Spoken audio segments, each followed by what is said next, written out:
Hello friends, बहुत बहुत स्वागत है आपका गतिमान IQ स्टडी चैनल पर। और जैसा कि आप जानते हैं कि इस चैनल पर आपके कॉम्पिटिटिव लेवल एग्ज़ाम की तैयारी बहुत ही शानदार कंटेंट्स के साथ कराई जा रही है, जो बहुत ख़ास तरीके से इम्पोर्टेंट कंटेंट्स के साथ हम अवेलेबल हुए हैं आपको लेकर। और आप ये देखिए कि इस चैनल पर यदि आप नए हैं तो सबसे पहले इस चैनल को आप सब्सक्राइब करें और वहाँ की प्लेलिस्ट में जाके हर वीडियो को देखें जो आपकी तैयारी के अनुरूप तैयार की गई है।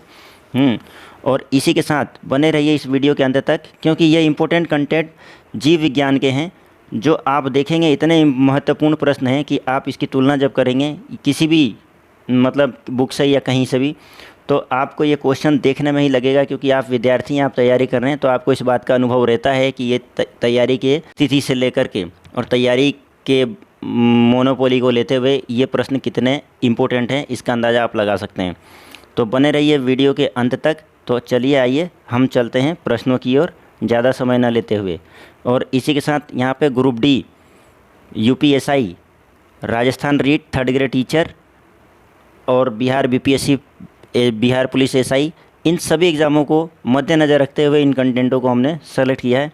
तो आइए देखते हैं ध्यानपूर्वक। चलिए चलते हैं वीडियो की ओर।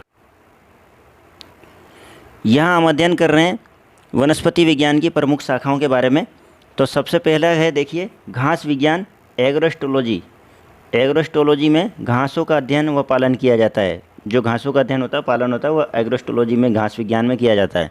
नेक्स्ट है एल्गोलॉजी, शैवालों का अध्ययन। एल्गोलॉजी में क्या होता है? शैवालों का अध्ययन होता है। एनाटॉमी, आंतरिक संरचना का अध्ययन। एनाटॉमी जो है हमारा, वो आंतरिक संरचना का अध्ययन होता है इसके अंतर्गत। नेक्स्ट है एंथोलॉजी। एंथोलॉजी आपने पढ़ ही रखा होगा, पुष्पों का अध्ययन होता है। जीव विज्ञान, जीवाणुओं का अध्ययन, जीवाणु विज्ञान। क्या है ये? जीवाणु विज्ञान, जिसमें जीवाणुओं का अध्ययन होता है।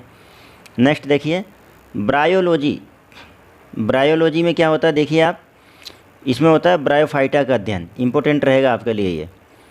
कैसिडोलॉजी, पादप में रोगजन्य गांठें और पादप में कैंसर का अध्ययन। आपने पेड़ों के अंदर देखा होगा, तनों के अंदर, पेड़ों के या पौधों के तनों में जो गांठें पड़ जाती है, तो वो कैसिडोलॉजी के अंतर्गत उसका अध्ययन होता है। और उसमें कैंसर का भी अध्ययन होता है जो पादपों के अंदर पाया जाता है।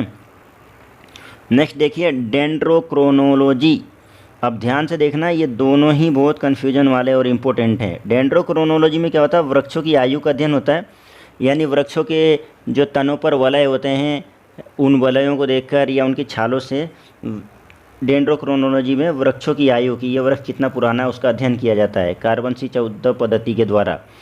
और यह डेंड्रोलॉजी जो है, इसमें वृक्षों और झाड़ियों का अध्ययन होता है। तो इनमें कन्फ्यूज मत होना, आप ध्यान से इनको देख लेना है। इकोलॉजी, इकोलॉजी में देखिए क्या होता है?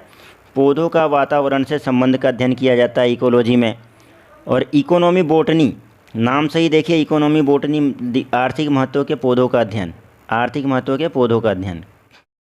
एथनोबोटनी, एथनोबोटनी में देखिए आदिवासियों द्वारा पौधों के उपयोग का अध्ययन। जो आदिवासी होते हैं, एथनोबोटनी के अंतर्गत उनके द्वारा जो पौधे, आप जानते हैं आदिवासी लोग इतने शिक्षित नहीं हैं, लेकिन उनको नॉलेज क्या है? प्रकृति चिकित्सीय विज्ञान पर। वो पौधों और जड़ी बूटियों में इतनी नॉलेज रखते हैं कि उन्हीं से अपना इलाज और उन्हीं से सब कुछ अपना जीवन चलाते हैं।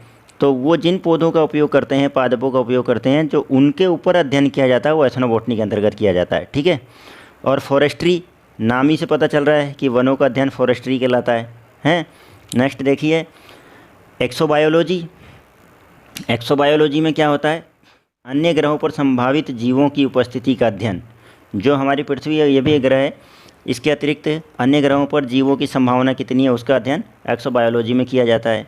जेनेटिक इंजीनियरिंग, कृत्रिम जीन्स का निर्माण और स्थानांतरण का अध्ययन किया जाता है इसके अंतर्गत। लाइकेनोलॉजी, अब लाइकेनोलॉजी में लाइकेंस का अध्ययन किया जाता है, इंपॉर्टेंट रहेगा ये। नेक्स्ट देखिए माइक्रोबायोलॉजी। माइक्रोबायोलॉजी में देखिए आप क्या है, यहाँ पर सूक्ष्म जीवों का अध्ययन है जो माइक्रोबायोलॉजी कहलाता है।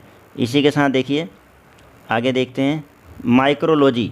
अब माइक्रोबायोलॉजी में तो आपको सूक्ष्म जीवों का अध्ययन हो गया, और माइकोलॉजी के अंदर देखिए माइकोलॉजी, माइकोलॉजी बोले तो कवकों का वैज्ञानिक अध्ययन होता है माइकोलॉजी। ये दोनों इंपॉर्टेंट है, ध्यान रखना।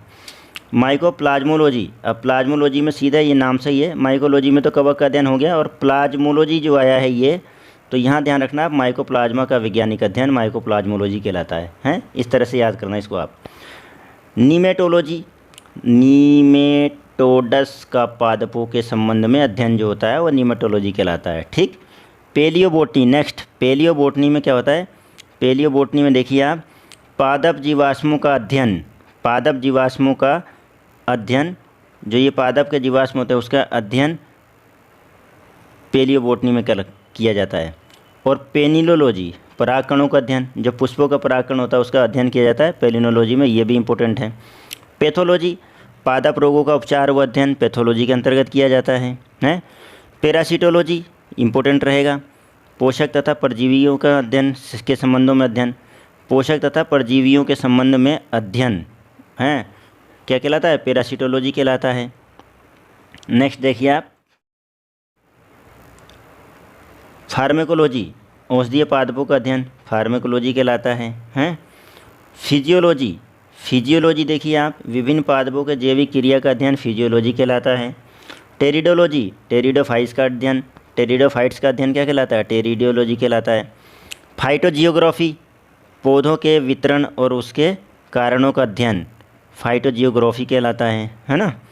नेक्स्ट देखिए, स्पेस बायोलॉजी, अब नाम से ही पता चल रहा है अंतरिक्ष, अंतरिक्ष एवं वायुमंडल में स्थित पादपों का अध्ययन इंपॉर्टेंट रहेगा आपके लिए, और ये भी इंपॉर्टेंट है और ये भी इंपॉर्टेंट है। देखिए आप, स्पर्मोलॉजी में बीजों का अध्ययन होता है।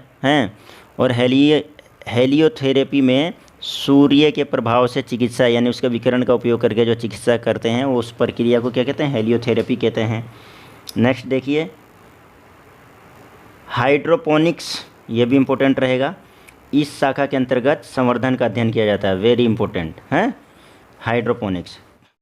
अब यहाँ तक तो हम वनस्पति विज्ञान की प्रमुख शाखाओं का अध्ययन कर चुके हैं। अब हम करेंगे जंतु विज्ञान की प्रमुख शाखाओं का अध्ययन।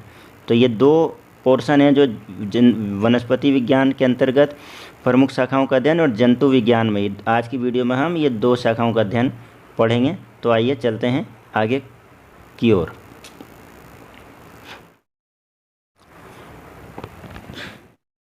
देखिए, जंतु विज्ञान की शाखाओं के अध्ययन में देखिए, एनाटोमी, विच्छेदन के द्वारा शरीर एवं विविध अंगों की रचना का प्रदर्शन जो होता है वो एनाटोमी के अंतर्गत होता है। एंथ्रोपोलॉजी, ये तो एक विषय है, सब्जेक्ट है, आप जानते हैं, मानव जाति के सांस्कृतिक विकास का अध्ययन क्या कहलाता है? एंथ्रोपोलॉजी कहलाता है। इकोलॉजी, जैविक एवं अजैविक वातावरण से जीवों के विविध संबंधों का जो अध्ययन होता है वो इकोलॉजी कहलाता है। एंड्रोक्राइनोलॉजी, अंतःस्रावी तंत्रों का अध्ययन एंड्रोक्राइनोलॉजी कहलाता है। नेक्स्ट देखिए, एम्ब्रोबायोलॉजी, एम्ब्रोबायोलॉजी में भ्रूणीय संवर्धन का अध्ययन कहलाता है एम्ब्रोबायोलॉजी है, इंपॉर्टेंट रहेगा। और एंजाइमोलॉजी जो होता है उत्प्रेरकों का अध्ययन होता है, वेरी इंपॉर्टेंट, उत्प्रेरकों का अध्ययन कहाँ होता है? एंजाइमोलॉजी के अंतर्गत। एंटोमोनोलॉजी, कीट पतंगों का अध्ययन एंटोमोलॉजी होता है, कीट पतंगों का अध्ययन एंटोमोलॉजी होता है। जेनेटिक्स, ये इंपॉर्टेंट रहेगा, जीवों के आनुवांशिक लक्षण एवं इनकी वंशागति का अध्ययन क्या कहलाता है? जेनेटिक्स कहलाता है। आइए नेक्स्ट चलते हैं। देखिए, ये नेक्स्ट है आपका हीमेटोलॉजी, रुधिर एवं रुधिर संबंधी रोगों का अध्ययन हीमेटोलॉजी कहलाता है, इंपॉर्टेंट रहेगा। हीमेटोलॉजी के अंतर्गत क्या करते हैं? रुधिर का अध्ययन करते हैं और रुधिर संबंधी रोगों का अध्ययन करते हैं, ये भी इंपॉर्टेंट रहेगा। हर्पेटोलॉजी, उभयचर एवं सरीसृपों का अध्ययन है, डायनासोर वगैरह जो ये सब सरीसृप थे तो इनका अध्ययन हर्पेटोलॉजी के अंतर्गत किया जाता है। मैमोलॉजी, स्तनधारियों का अध्ययन, ये भी इंपॉर्टेंट रहेगा। तो ये सारे इंपॉर्टेंट ही हैं आपके एग्जाम के दृष्टिकोण से, और कोई ना कोई प्रश्न आपके एग्जाम में टकराएगा। और इसी के साथ मैं बीच में आपसे कहना चाहूँगा कि इसी चैनल पर, गतिमान IQ स्टडी चैनल पर, आपकी तैयारी को देखते हुए लगभग हर सब्जेक्ट जो इंपॉर्टेंट है, मैथमेटिक्स की भी तैयारी कराई जाती है, और इस तरह से कराई जाती है कि जो स्टूडेंट आर्ट्स बैकग्राउंड से हैं या मैथ से बहुत दूर हो चुके थे, मैथ्स में उनके कंसेप्ट क्लियर नहीं है, प्रॉब्लम है, अगर किसी भी जगह वो पढ़ते हैं तो अपने डाउट्स क्लियर नहीं कर पाते हैं, शर्म से नहीं पूछ पाते हैं, या अभी तक उनको बहुत सारी चीज़ों के अंदर प्रॉब्लम है, उन सभी को ध्यान में रखते हुए बिल्कुल जीरो से बेसिक स्टार्टिंग मैथ्स शुरू कराइए। लगभग 15 से 18 वीडियो अपलोड हो गई है हमारे इस चैनल पर, तो आप वहां जाके प्लेलिस्ट में ईजी वे में अच्छे से मैथ्स को समझें और पढ़ें। चलिए चलते हैं नेक्स्ट आगे की तरफ। देखिए, माइक्रोबायोलॉजी, इसमें क्या होता है? अति सूक्ष्म जीवों का अध्ययन होता है माइक्रोबायोलॉजी में। नेक्स्ट देखिए, न्यूरोलॉजी, इम्पोर्टेंट तंत्रिका तंत्र का जो अध्ययन होता है वो न्यूरोलॉजी में होता है। ओडोंटोलॉजी दंत विज्ञान संबंधी अध्ययन होता है। ऑर्थिनोलॉजी वेरी इंपॉर्टेंट, पक्षियों का अध्ययन ऑर्थिनोलॉजी में होता है।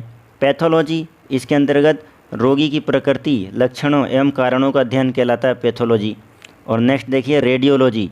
रेडियोलॉजी वेरी इंपॉर्टेंट रहेगा आपका, जीवों पर विकिरण प्रभाव का अध्ययन। विकिरण जो है सूर्य का है या किसी भी चीज़ का विकिरण जो होता है उसका प्रभाव जीवों पर कैसा पड़ता है उसका अध्ययन जो हम करते हैं वो कहाँ करते हैं, रेडियोलॉजी में करते हैं। नेक्स्ट है टैक्सोनॉमी, जीव जातियों के नामकरण एवं वर्गीकरण का अध्ययन, वेरी इंपॉर्टेंट है टैक्सोनॉमी के अंतर्गत। तो आज तक की वीडियो में हम यहीं तक बने रहेंगे और फिर लेके अगली नेक्स्ट वीडियो आपके पास हाजिर होंगे हम ऐसे ही इम्पोर्टेंट कंटेंट्स के साथ। तो अगर आपको थोड़ा भी लगता है कि ये जो हमारे इससे पहले मैंने ये प्रोटोजोआ से जनित रोगों के वीडियो अपलोड किया है और अब मैंने सारे कंटेंट्स सेलेक्ट कर लिए हैं कि मुझे कहाँ से कंटेंट्स अवेलेबल कराना आपको।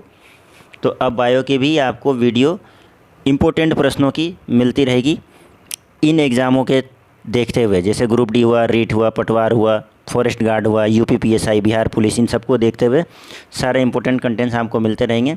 अगर आपको लगता है कि ये प्रश्न और ये कंटेंट्स आपकी तैयारी को लेके थोड़ा भी महत्वपूर्ण है तो आप इस चैनल को सब्सक्राइब करें और शेयर करें।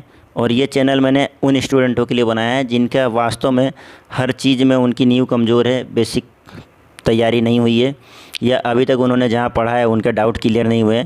तो मैं उन सभी की हेल्प के लिए और उन सभी को एक मजबूती प्रदान करने के लिए मैंने इस चैनल को क्रिएट किया है, इसका निर्माण किया है। इस चैनल पर आपको कोई भी पेड कोर्स नहीं चलाया जाएगा और बिल्कुल आपको हर चीज़ की तैयारी बेहतर ढंग से कराई जाएगी। फिर भी आपको कोई कमी या कोई आपका सुझाव हो तो कमेंट सेक्शन नीचे खाली पड़ा हुआ है, आप मुझे अपने कमेंट्स कर सकते हैं। इसी के साथ आपके बेहतर भविष्य की कामना करते हुए लेते हैं आज की वीडियो से विदा और मिलते हैं नेक्स्ट कंटेंट्स के साथ, वेरी इंपॉर्टेंट कंटेंट्स के साथ। तब तक के लिए जय हिंद।